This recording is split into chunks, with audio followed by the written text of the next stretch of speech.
اعوذ باللہ من الشیطان اللعین الرجیم بسم اللہ الرحمن الرحیم رب اشرح لی صدری ویسر لی امری واحلل عقدۃ من لسانی یفقہوا قولی۔ میرے تمام سننے والے اور دیکھنے والے سب بہنوں کو، بھائیوں کو، بزرگوں کو، ماں، بیٹیوں، بچوں کو میری طرف سے السلام علیکم ورحمۃ اللہ وبرکاتہ۔ آپ سے گزارش ہے چند کلمات کہنے سے پہلے، اور وہ یقیناً آپ سمجھ چکے ہوں گے کہ آپ لوگ مجھے سبسکرائب کریں اور اپنے چینل کو کامیاب بنائیں، اور انشاءاللہ مجھے امید ہے کہ آپ لوگ حتی المقدور یہ ضرور کوشش فرمائیں گے کہ دیکھیں گے بھی پروگرام کو اور سنیں گے بھی۔ میری باتیں چٹپٹی نہ صحیح، لیکن ان میں سے چٹپٹی باتیں بھی نکالی جا سکتی ہیں اور عبرت کے لیے بھی بہت کچھ اس میں شامل ہوتا ہے۔ تو میرے عزیز دوستوں، آج کل آپ دیکھیں کہ سائنس جو وجود میں آئی وہ اللہ کی سائنس ہے، تو کجا انبیاء علیہ الصلوۃ والسلام کی سائنس سے بھی اور ائمہ علیہ الصلوۃ والسلام اور صحابہ کرام کی سائنس سے بھی 0% پہ ہے۔ آج جو کچھ دبئی میں ہو رہا ہے کہ اب وہاں پر سبز رنگ کے بادل آنا شروع ہو گئے ہیں اور اتنے تیزی کے ساتھ وہ برس رہے ہیں کہ تقریباً شو روموں کے اندر وہاں پر پانی چلا گیا ہے، زندگی مفلوج ہو کر رہ گئی ہے، اور جہاں پر عیاشیوں کے بہت بڑے اڈے تھے اب وہاں سے اللہ اکبر کی صدائیں بلند ہونا شروع ہو گئی ہیں۔ اور امریکہ سرکار کا کہنا یہ ہے کہ یہ بارشیں جو ہے ایران کی وجہ سے ہو رہی ہیں، ایران نے بھیجی ہیں بارشیں وہاں پر، اس میں بھی ایران ملوث ہے۔ اب کوئی سائنس آئے روکے ان بادلوں کو، چاہے کہیں بھی برسیں، وہ پاکستان میں برسیں، پاکستان سے باہر برسیں۔ اب آپ اس کے بارے میں بتائیں کہ یہ بادل کہاں سے آ رہے ہیں، کہاں جا رہے ہیں، کیوں کر برس رہے ہیں، پانی کہاں سے اتنا زیادہ آیا، اچانک کیوں نہیں بادل ٹپک پڑتے۔ آج آپ کی وہ گاڑیاں بڑی بڑی جن پہ آپ اتنا بھروسہ کرتے تھے کہ ہم اور جہازوں پہ بیٹھ کے ہم جو ہے کہیں بھی جا سکتے ہیں، آج نہ جہاز چل رہے ہیں نہ گاڑیاں چل رہی ہیں، گاڑیاں بھی تیر رہی ہیں۔ اللہ پاک کا، انڈیا ٹیلی ویژن کا کہنا یہ ہے کہ یہ اکثر لوگوں کا خیال یہ ہے کہ اللہ پاک کا یہ ایک عذاب ہے یا اس کی ایک معمولی سی جھلک ہے کہ وہ مسلمان جو آپ کی مدد کے طالب تھے اور آپ نے ان کے لیے دو لفظ نہیں بولے کہ ہم آپ کے ساتھ کھڑے ہیں، اور انہی کی گودوں میں بیٹھے رہے صہیونیوں کی، انہی کے لیے اپنے تمام زمینیں، بلڈنگیں بنا بنا کے ان کو مختص کرتے چلے گئے۔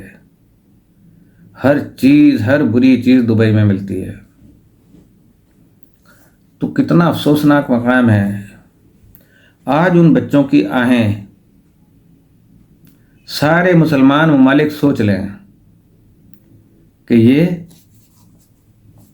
اب ہوش کے ناخن لیں، ورنہ دنیا نے تو تباہ ہونا ہے اور قیامت ہمارے بہت جلد قریب ہے۔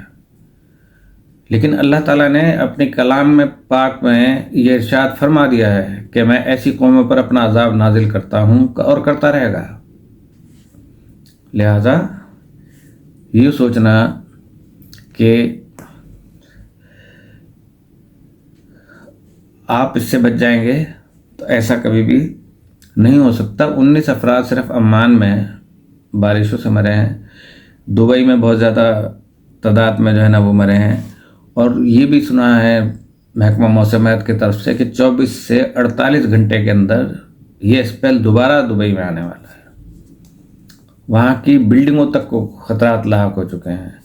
اللہ پاک ہم سب کو محفوظ رکھے، اور اس کے ساتھ ساتھ ایران نے اپنے ہتھیاروں کی جو نمائش کی ہے اس کو دیکھ کے دنیا انگشت بدندہ ہے، دانتوں میں انگلیاں داب لی ہیں اور خوف زدہ ہو گئے ہیں کہ ایسا اسلحہ ایران کے پاس ہے کہ ناقابل تسخیر ہے۔ وہ اسرائیل حملہ کرے بس، یا اس کے حمایتی اس پر حملہ کریں، اسے روکیں نہ، انہیں پتہ چل جائے گا۔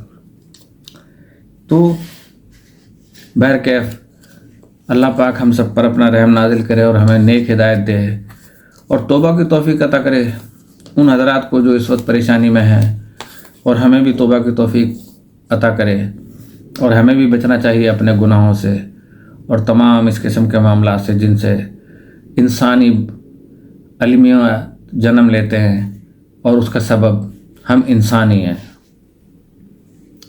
تو کسی نے کیا کہا تھا، انسان اپنے ہم شکل، ہم جنس اور ہم مذہب انسانوں کو ختم کرنے کے در پہ ہے۔ انسان کیوں انسان کا دشمن ہو گیا ہے؟ اگر انسان اپنے جیسے انسان کا وجود برداشت نہیں کر سکتا تو پھر انسانی بچوں کی پیدائش روک کیوں نہیں دیتے تاکہ انسانی نسلیں بڑھنا ہی بند ہو جائیں؟ یہ سب چکر جو ہے وہ ختم کریں۔ بہرحال آج کی گفتگو یہ ہے کہ وہ سبب کہ جس کی بنا پر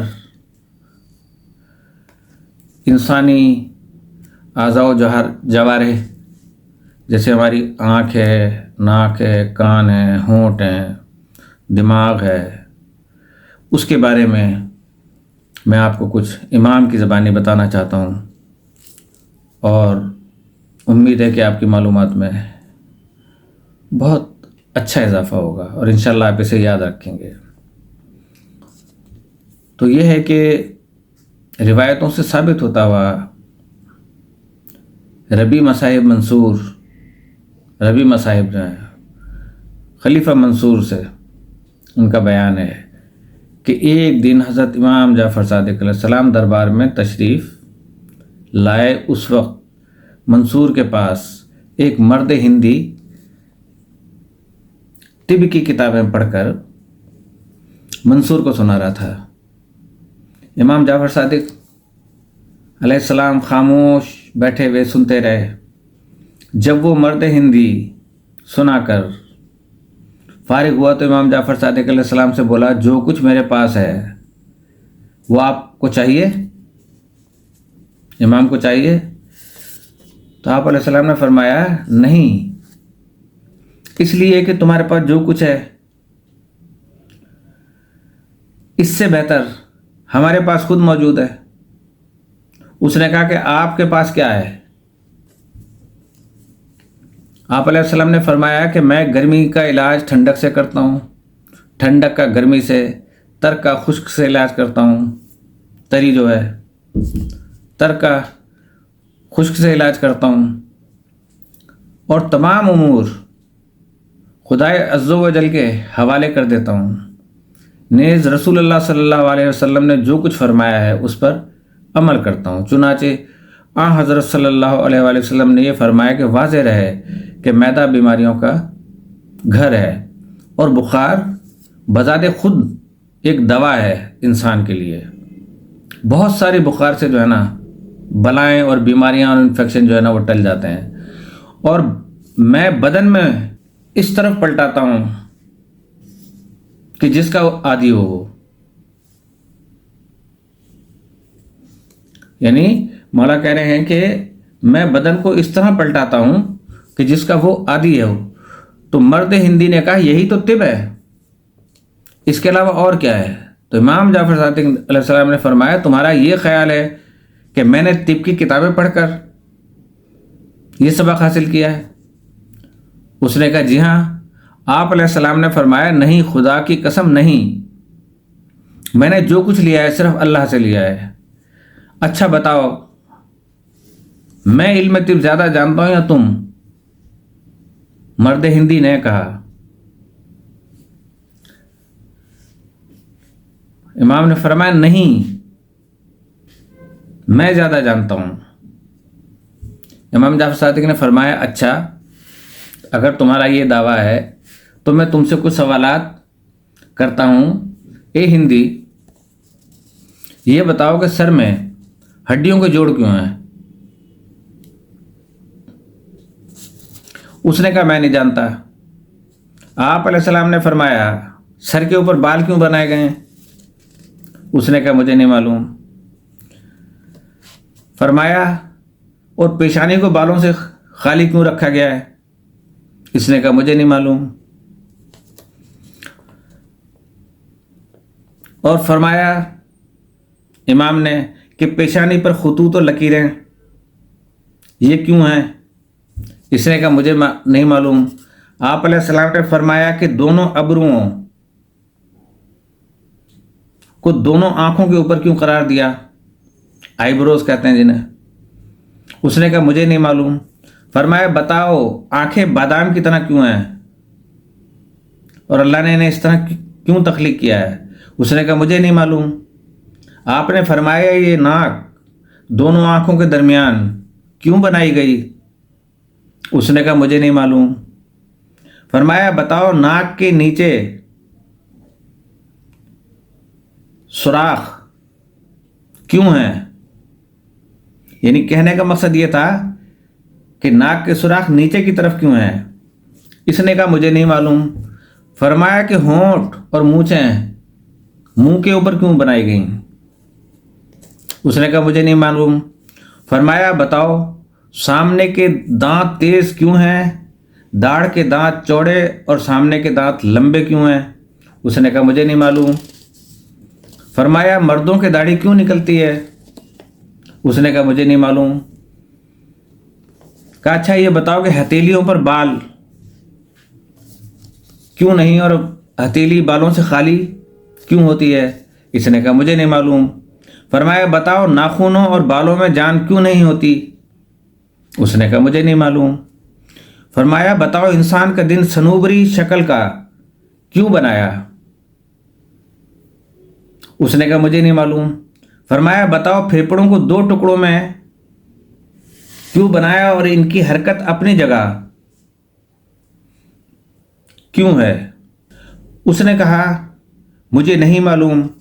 فرمایا بتاؤ پھیپھڑوں کو دو ٹکڑوں کی شکل میں کیوں نہیں بنایا گیا اور ان کی حرکت اپنی جگہ پر کیوں ہے؟ اس نے کہا مجھے نہیں معلوم.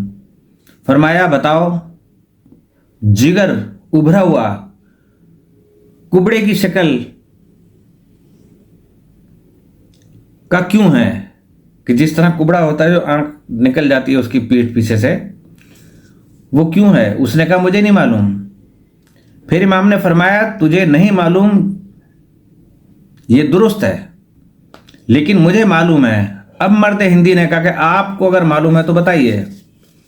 تو امام صادق نے ارشاد فرمایا کہ سر میں ہڈیوں کے جوڑ اس لیے ہیں کہ یہ اندر سے کھوکھلا ہے. اگر یہ بلا جوڑ اور بلا فصل ہوں یعنی بغیر کسی فاصلے کو ہوتے تو بہت جلد سر میں درد ہونے لگتا ہے،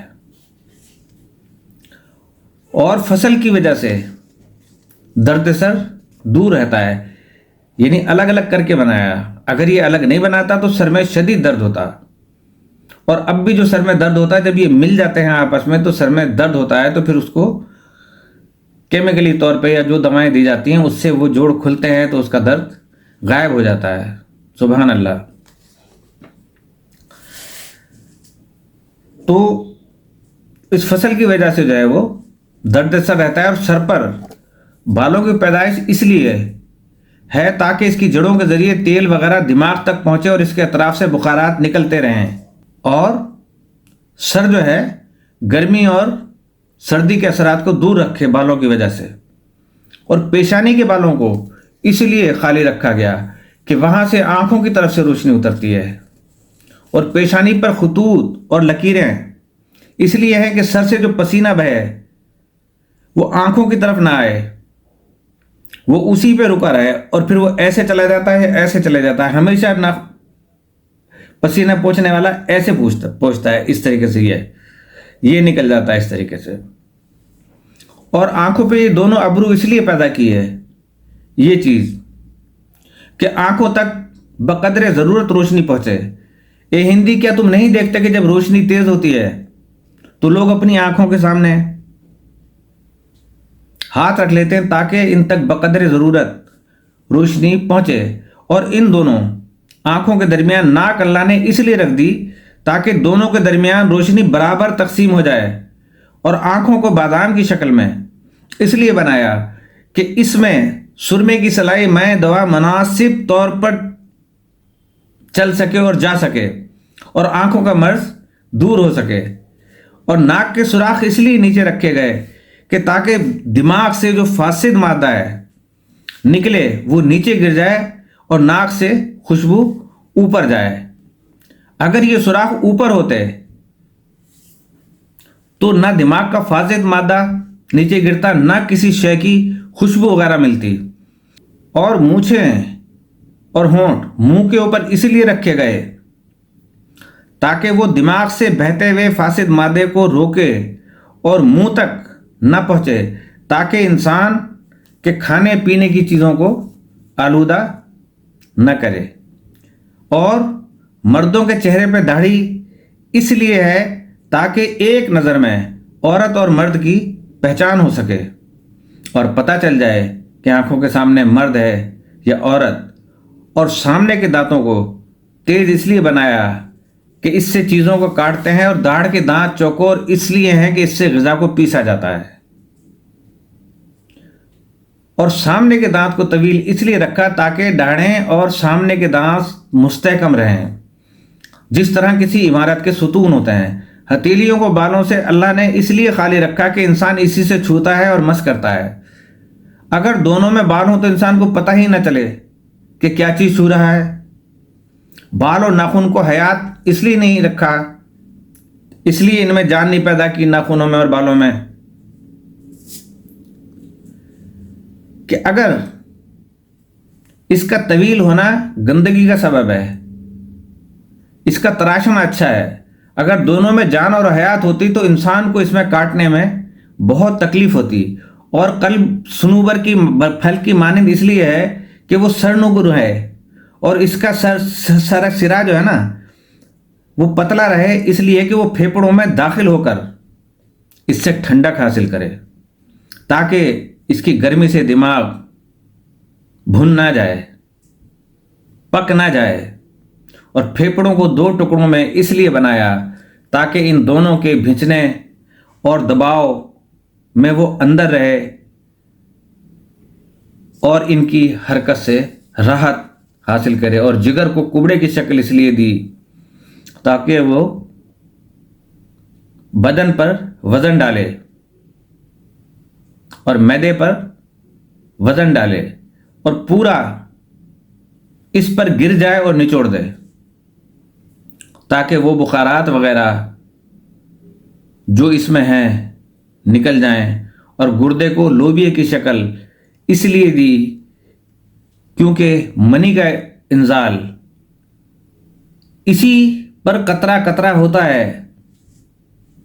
اگر یہ چوکور یا گول ہوتا تو پہلا قطرہ دوسرے کو روک لیتا اور اس کے اخراج سے کسی جاندار کو لذت محسوس نہ ہوتی, کیونکہ منی ریڑھ کی گرہوں سے گرہوں پر گرتی ہے.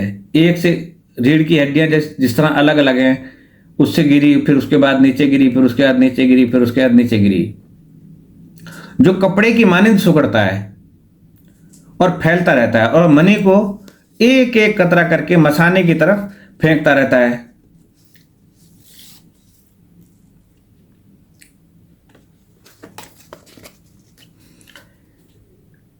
جیسے کمان سے تیر اور گھٹنے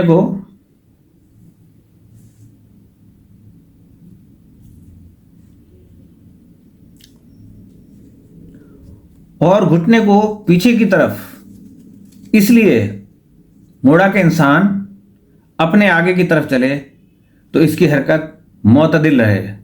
اگر ایسا نہ ہوتا تو آدمی چلنے میں گر پڑتا۔ اس مرد ہندی نے کہا، آپ علیہ السلام کو یہ علم کہاں سے حاصل ہوا، کہاں سے ملا؟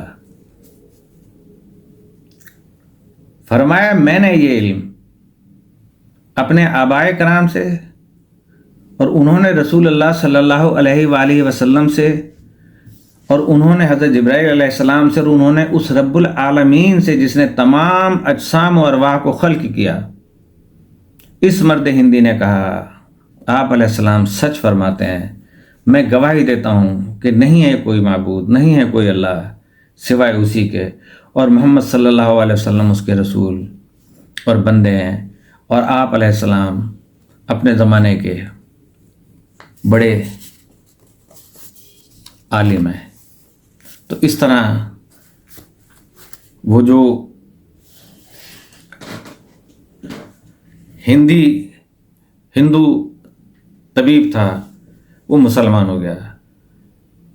یہ علم اس کے کہاں سے نصیب ہوا؟ ہندی طبیب کو علم کے شہر سے،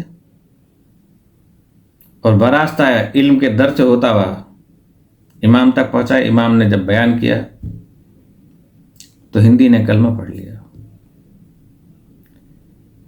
تو میرے عزیز دوستوں، آج ہم اسی پہ اکتفا کرتے ہیں اور دعا گو ہیں اللہ پاک آپ سب کو دین اسلام پر، جو کہ بڑا کامل دین ہے، چلنے کی توفیق عطا فرمائے۔ ہم سب جو ہے اس دنیا کو جتنا چاہے لیں، ایک ہی شرط پہ کہ محرمات سے پرہیز، حرام سے دوری، پھر ساری دنیا آپ کی ہے، جیسے چاہے آپ استعمال کریں۔ تو میرے نوجوان نسل کے لوگ بھی اور میرے یوتھ یہ نہیں، یوتھ پاکستان کے اور میرے جیسے یوتھ، ان سب کو سمجھ بوجھ عطا فرمائے دین اسلام کی، اپنے نبی کریم صلی اللہ علیہ وسلم کی، کلام مجید کی جو ان پر نازل ہوا۔ اور اس کے بعد میں دعا کرتا ہوں، اسرائیل نے جو ظلم ڈھا رکھا ہے فلسطینیوں پر، اللہ پاک ان فلسطینیوں کی مدد فرما، اور جو ہماری 56 بہنوں کا اکلوتا بھائی ہے ایران، اس کو اتنی طاقت دے، اتنی طاقت دے، اتنی طاقت دے، اور اللہ نے دی ہوئی ہے اس کو طاقت، من جانب اللہ ہے، کہ انشاءاللہ تعالی وہ اکیلا کافی ہے، پوری دنیا اس کے ساتھ کھڑی ہوئی ہے۔ کسی اسلامی ملک نے ایران کو یہ نہیں کہا کہ ہم تمہارے ساتھ کھڑے ہوئے ہیں، لیکن ایران نے اپنے آپ کو ناقابل تسخیر بنا لیا ہے۔ بس وہ غلطی کریں، انشاءاللہ تعالی پھر ملیں گے نئے پروگرام کے ساتھ۔